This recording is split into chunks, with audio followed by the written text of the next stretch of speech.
stepping out of your comfort zone, learning something new, even if you're just turned 50, it's never too late. So, what would you say about people who are afraid to kind of make that career change to make their lives better, to be happier? Like, Well, first and foremost, you're never going to be younger than you are right now, whatever age you are. Every day that goes forward, you're going to be older than the day before. So, mhm, recognizing that. And I think, getting realistic about what are the goals that you're seeking, and are there some sub goals that need to happen mhm, before you reach that goal? I think, it's wonderful to set these big, audacious goals for ourselves, but to recognize that you may need some additional training or learning yeah, or insights around achieving the things that you're saying you want. And you have a responsibility to do that. I commitment and consistency a minute ago. And the reason that's really important, and I walk through this as an exercise in my book, is if you cannot pick things that you're willing to do with commitment and consistency, they're not your thing.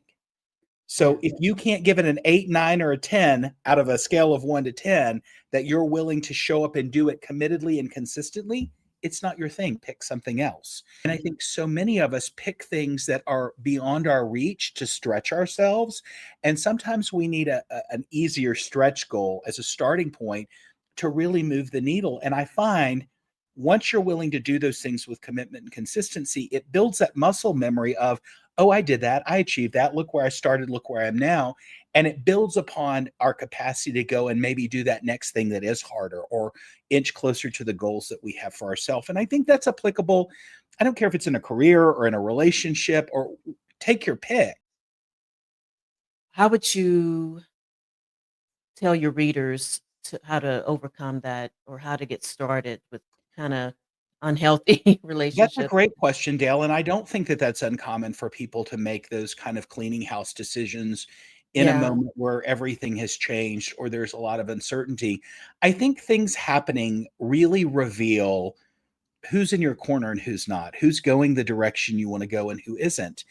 And, the thing that I can say was the most painful in my experience of beginning again was mhm, looking at those 20 and 25-year friendships that I had nurtured and put a lot of energy into, and they were nowhere to be found when the wheels came off the wagon.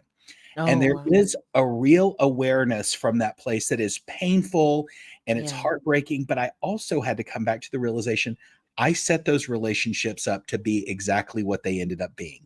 Like, I mhm, kept those relationships at arm's length, even though I valued them and thought that they were important. It was now new awareness to reveal that, like, these are not your people. So, like, that was yeah, really, really hard for me. I spent oh. hours in therapy unpacking that.